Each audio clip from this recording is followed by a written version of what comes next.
I go to a music store, or I want to buy a CD, and I want to buy a guy or a band I don't know.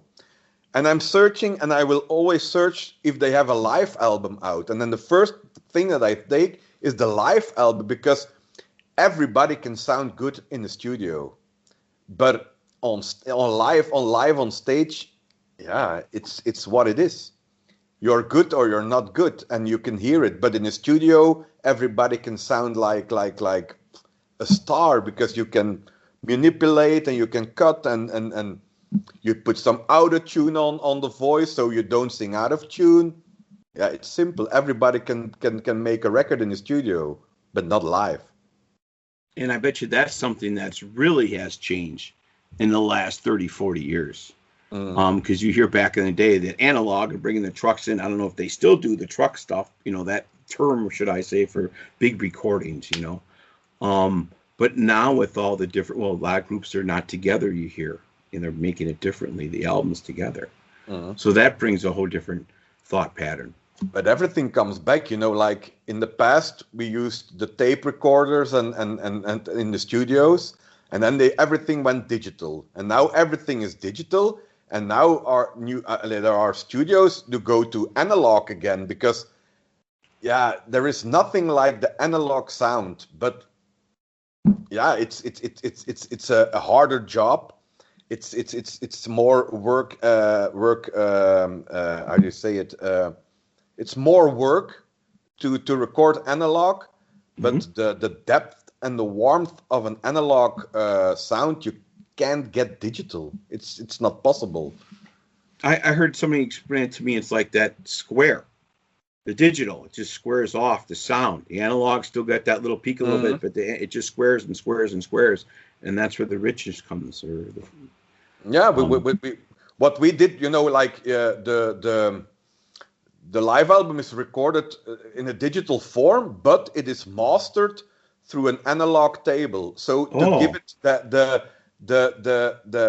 at the end, to give it the analog sound again, to give it some depth. It's just to make an extra. That I think that makes the sound a little bit more warm, special, and yeah. It's getting back to like the stereos, the old tubes and all that too. Back in the days, the Macintosh. I'm old because I remember in the 70s, neighbors had the great tube Macintosh setup. Man, that was just it's still today. It's still the standards, Yeah, it's And now I don't even have my receiver up. I use my computer and my MP3s and everything. These guys, I got my nice speakers here. They're kind of just sitting here at the moment. Got to be rattling everybody else. So yeah, everything has kind of changed, but it's nice to have those things come back again someday. Yeah, but play that all things come back. All things come back. It's like fashion. Fashion, every 40 years you see the pants with the big with the how do you call it with the big pipes at the bottom. I don't know. Bell bottom jeans and all that. Yeah, it always come back. Like every 30 or 40 years, fashion will come back. Well, yeah, we call it over in the pond, but I imagine what it must have been like in the 70s and the 80s and all them bands, Zeppelin, and now let's talk about that. You see any of those guys? No, I was just a little bit too young. I'm 47, so it's gotcha. Like, yeah, I was like, I wished I would have been born a little bit sooner, but I saw some great bands. Well, yeah. And the big festivals are rocking. Yeah, we got great festivals here. Belgium is known for we got in Belgium there are not a lot of blues clubs, but we got a lot of blues festivals in Belgium. It's like people like Belgium's got a lot of blues festivals here. That sounds like a great time. Just all community getting together, rocking the music, and celebrating. Yeah, it's like 20 kilometers from where I live, and is the one of the biggest blues festivals in Belgium, and it's the one of the biggest free festivals in Europe, and it's like 20 kilometers from my home, and I know those guys because we, together with the organization of that festival, they organized the evening when we recorded our live CD. So they helped us to because we wanted just to deal with the music, playing the music and making the music and recording it. And they organized the venue and got the bar going, and they organized this for us. So we worked together to make this happen. And I asked them because they know how to organize things. It's like a festival.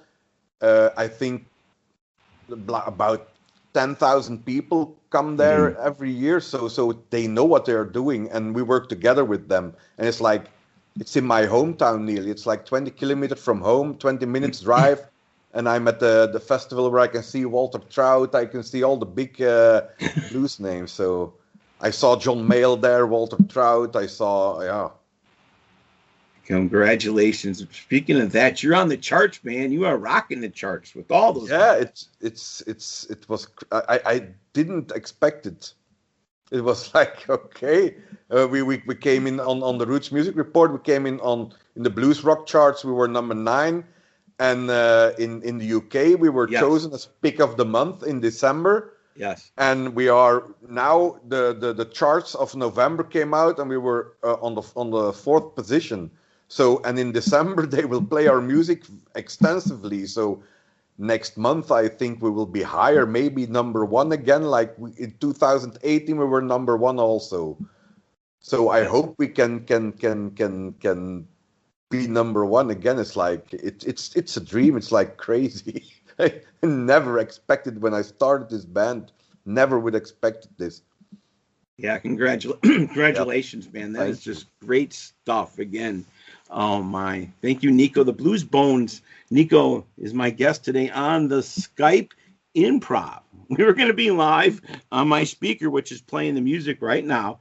And I'm always like, it's just audio, because a lot of artists have asked me if it's going to be a video and interview, and I'm like, and me too, I was just audio. Well, today I had to turn over a new leaf and do it live, because this will be posting after the show, the video. I'll do it, and then I'll play it on the Skype too. Okay, yeah. We'll give it a whirl.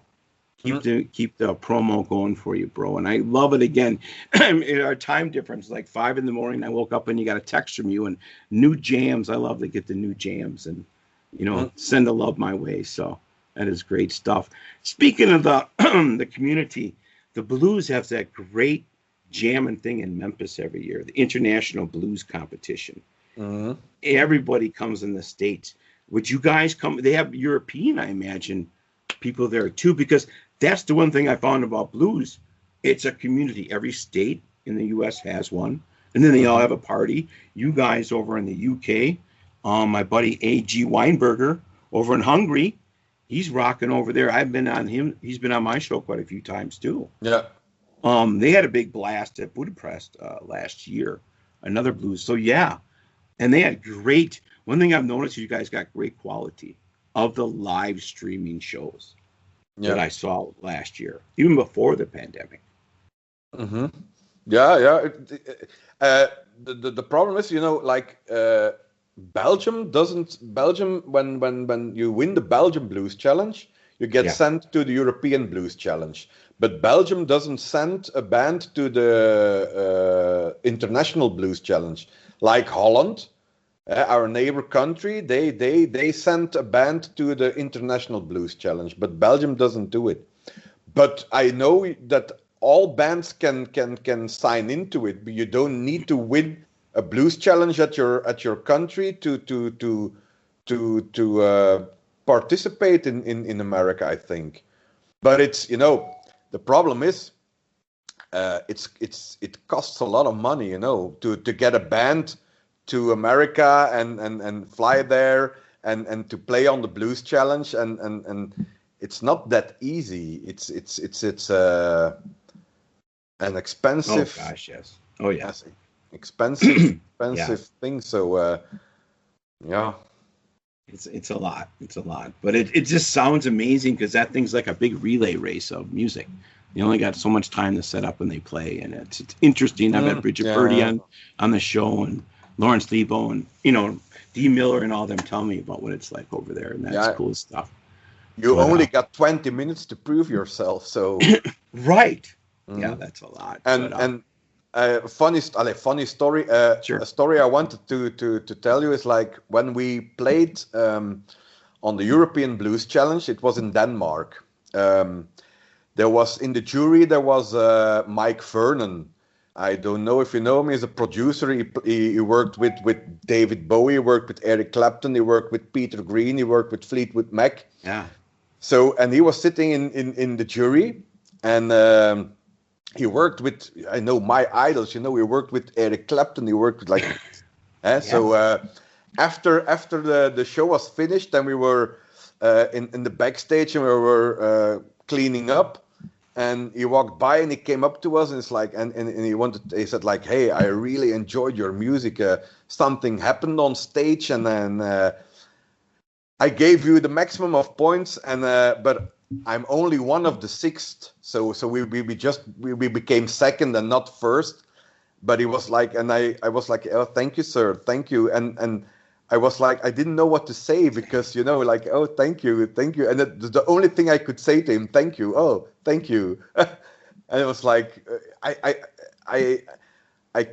always will remember this, like when Mike Vernon tells me like, hey, your band is good and something is happening on stage. I was like, when he says it's good, it must be good, It must be good, yeah. And that's congratulations. And the neat thing is that's what you do now for other people. Yeah. The other artists coming up the blues, they're watching you, and it's weird how that feels in life for Eric Clapton and all them to pass that on. And again, back to what we were talking about before, the spiritual part, God living in music or just the sounds of music. The string vibration theory, I used to always say, in life, string theory, they talk about everything's a vibration.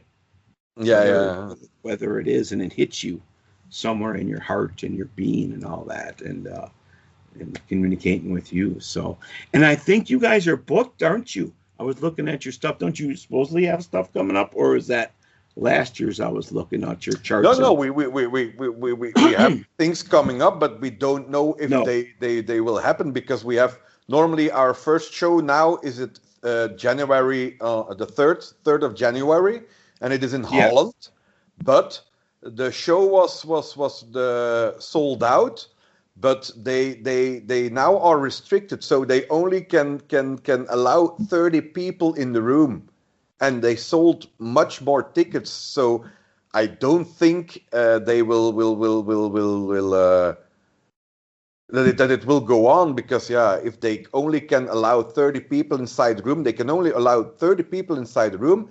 And you can't serve drinks, then you can't pay the bills, and you don't play to 30 people in it, and that's not what the feel of it. And nowadays, it's almost like again, the other end of COVID is the safety. If somebody gets sick, it's of course, but that's priceless. That's not Yeah, of course. But I'm very cautious about it because I have 2 parents who are in their 70s, so I don't want to infect them because I'm the only one who comes in their house to help them a little bit, so I don't want to infect them.